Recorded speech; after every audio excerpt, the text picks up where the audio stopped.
नमस्कार। आज सासवड येथे अखिल भारतीय बैलगाडी संघटनेची पश्चिम महाराष्ट्रातील बैलगाडी मालकांची मीटिंग आयोजित करण्यात आली होती।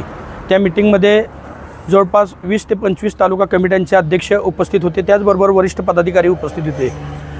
आता यात्रेच्या मैदानाचा हंगामा ह्या मे महिन्याच्या एंडला संपतो आणि त्यानंतर 1 जूनपासून पावसाळी हंगामातली मैदानं सुरू होतात। त्या अनुषंगाने मुंबईची जी बैल आहेत ते या ठिकाणी पश्चिम महाराष्ट्रात येतात आणि इथं बैलांची संख्याही भरपूर होऊन जाते।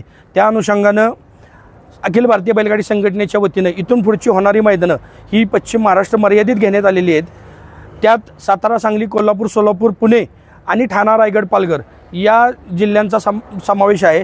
हा पिढ्यानपिढ्याचा बैलगाडी शर्यतीचा नाद, सातारा छकडीचा नाद हा पिढ्यानपिढ्या ह्या सगळ्या जिल्ह्यांवर प्रामुख्याने चालत होता। त्याच अनुषंगाने ती रूढी परंपरा कायम टिकवत आज सर्वानुमते एक ठराव होऊन आता ही पश्चिम महाराष्ट्र मर्यादित मैदानं आयोजित करण्यात येणार आहेत। याची सर्व बैलगाडी मालक चालक यांनी नोंद घ्यावी। त्याचबरोबर गाड्यांची संख्या जास्त असल्यामुळे एका बैल मालकाला एक चिठ्ठी नोंदवायचं प्राधान्य देण्यात आलेलं आहे। म्हणजे त्याचं जर माझा बैल बाबा जगताप यांच्या बैलासोबत पाळणार असेल तर पैलवान राणाविलास देशमुख वाई कंसात माझ्या बैलाचं नाव सरपंच आणि सार्थक बाबाराजे जगताप सासवड त्यांच्या बैलाचं नाव नखऱ्या अशी एक चिठ्ठी नोंदवली जाईल। एक चिठ्ठी पहिलं त्यांचं नाव आणि नंतर माझं नाव आणि दोघांच्या बैलांचे नाव टाकून अशी दुसरी चिठ्ठी नोंदवली जाईल आणि प्रत्येकाला स्वतःच्याच चिठ्ठी पळणं अनिवार्य राहील।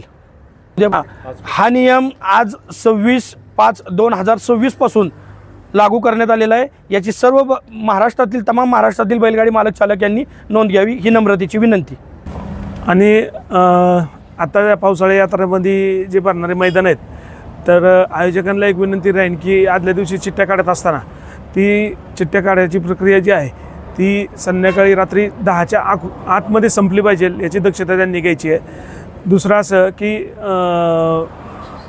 जे बक्षिसाची रक्कम जी आहे ती पहिली 3 बक्षिसं जी असतील ती 20-20 हजार रुपयाच्याच फरकात पाहिजे आणि शेवटचं बक्षीस 11,000पेक्षा कमी नसावं असा एक निर्णय घेण्यात आलेला आहे। त्याचं आयोजक मंडळींनी नोंद घेतली पाहिजे आणि त्या पद्धतीत तुम्ही या सगळ्या नियमावलीचं पालन होईल तुमच्याकडनं अशी अपेक्षा करतो। आणि गट पाडताना जर 10 गट पळाले तर सेमीसुद्धा 10 पळले पाहिजे, बक्षीस 10च पाहिजेत असं।